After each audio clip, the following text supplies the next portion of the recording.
Access to fresh water is one of the largest drivers of creating a modern society. But what allows everyone access to seemingly endless supplies of potable water? It depends on where you live, but chances are behind your tap, there's a municipal water treatment plant. There are two main types of water treatment plants: drinking water or wastewater plants. We'll be focusing in on drinking water plants here, but if you'd like to learn about how wastewater is treated, you can watch the video linked in the upper right here. The question still remains, how exactly does one treatment plant take dirty river water or well water and turn it into water that is safe to drink? It involves a lot of processing, using chemicals, filters, and removing all of the toxins and hazards from a given source. The entire process starts with something called coagulation and flocculation. All drinking water has to come from somewhere, usually being freshwater lakes, rivers, wells, or streams. In these water sources, there's going to be some amount of sediment as well as organic materials in the water. These particles of sand, bacteria, dirt, wood, etc., they all have to be removed before the water can be sent out to city residents. To do this, chemicals called coagulants are added to the water. These chemicals, such as aluminum sulfate or ferric chloride, work to help the particles in the water congeal together. Essentially, these chemicals have the opposite charges of suspended solids, like clays or silts. When combined, the charges of the particles are neutralized, allowing for them to stick together. Coagulants are often added to the water right at the inlet of a drinking water plant, where the water then goes into mixing basins called flocculation basins.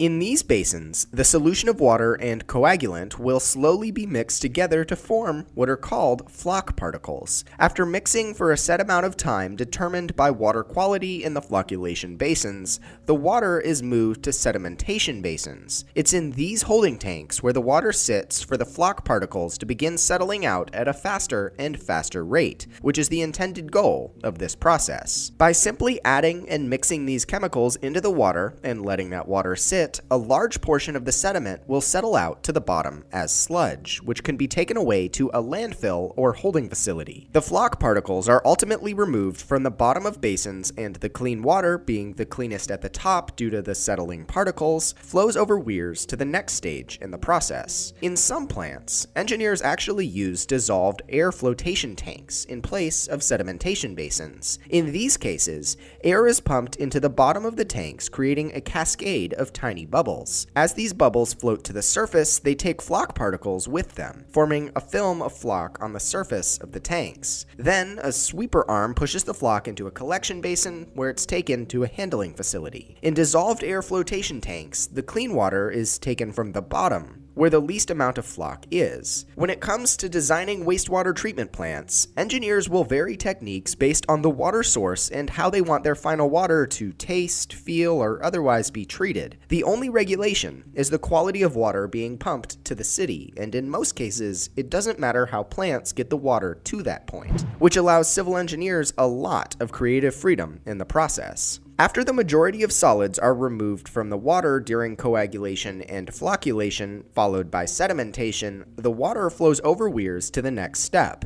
filtration. The water at this point will start looking clear, but there will still be bacteria and very small suspended solids in the mix. The filtration process will seek to remove the remainder of the suspended solids and bacteria to further bring the water up to snuff. Nearly every potable water treatment plant will use a sand filter for this process. Even in plants where engineers may not think it's needed, often sand filters will be added simply for extra measures to ensure clean water at the end. Sand filters are exactly what they sound like: a basin of fine to coarse sand that filters water. It would theoretically be possible to treat drinking water with only sand filters, but that would result in frequently clogged sand filters, resulting in lower efficiency and more cleaning time. These sand filters can be set up in essentially two different ways. Either the water flows from the bottom and exits the top, or the water flows from the top and exits the bottom. Each layout presents its own set of unique problems, but the most common technique is actually for the water to flow from the bottom to the top.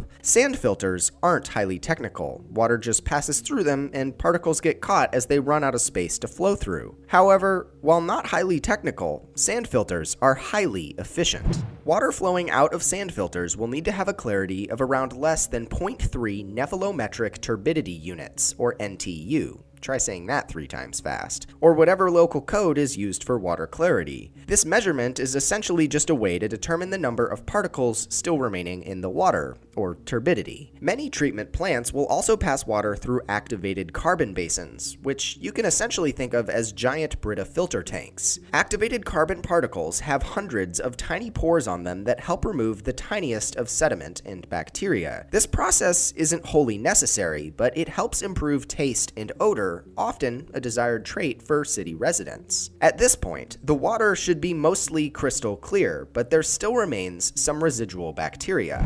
That leads us to the next step: disinfection. There are 3 main ways of disinfection in the water treatment process, which can be used individually or in combination with one another, depending upon design. First, chlorine or chloramine treatment.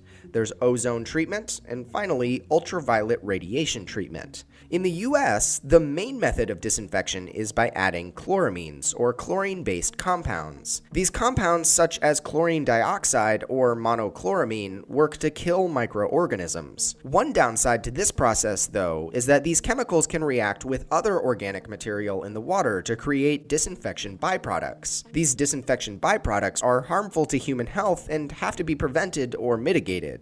This extraneous reaction with other organic material is also why chlorine disinfection must come at the end of the treatment process. If added at the beginning, an abundance of disinfection byproducts would be created, causing a plethora of issues for the engineers and plant operators. Even with all of this, chlorine is used mainly because of how it kills pathogens. It not only kills any pathogens in the water at the plant, but residual chlorine levels also remain in the tap water, killing any contaminants that might get introduced after leaving the plant. Most cities or states will have maximum or minimum chlorine levels in the treated water in order to keep both the water treated and city residents safe. The other most common method of treatment is ultraviolet radiation. In this process, UV light is shined through the water, which scrambles any bacteria's DNA. This doesn't kill the bacteria, but it makes it impossible for them to reproduce, thus making them harmless. The main downside to this disinfection process is that it isn't residual like the chlorine, meaning that any bacteria introduced to the water after this process can't be treated. Finally, we're left with ozone treatment. This process involves adding ozone, O3, to the water. Called ozonation, the ozone kills the bacteria in the water as well as improving the taste and odor. In most cases, this treatment process also requires that a chemical be used to remove any ozone at the end, such as sodium bisulfate, as not to cause any harmful effects to the city's population or anyone who might drink the water. After the water is treated, in any one of these 3 disinfection processes, it's ready to be pumped into a city's pipe network for delivery to your tap. The water flowing out of a plant is tested for various levels of chemicals, particles, and other qualities all outlined in a plant's permit. This permit, set by the governing agency, regulates water quality and holds the treatment plant accountable in the treatment process. At this point, all the water is fit for human consumption per the permit, and the treatment plant is tasked with keeping it flowing through the pipes in your city. Constant pressures of 40 psi must be kept at the outlets of the water in the system so that in areas of high elevation in the pipe network, the water retains residual pressure. 1 foot in water elevation is directly correlated to an increase or decrease of 0.433 psi. So as water is pumped throughout the city, its pressure at any given point of differing elevation fluctuates. Positive pressure always has to be achieved as to not let any external water in the ground flow through pipe cracks or joints. This would contaminate the entire system and is one reason why you might experience a boil water notice. Essentially, that means engineers have reason to believe that somewhere in that city's pipe network dropped below the required PSI and water or contaminants might have infiltrated the system. Massive pumps at the treatment plant supply pressure to the system through constant operation. Some of this pressure can be stored as elevation in water towers, which can give pumps a backup in emergencies or fire flows.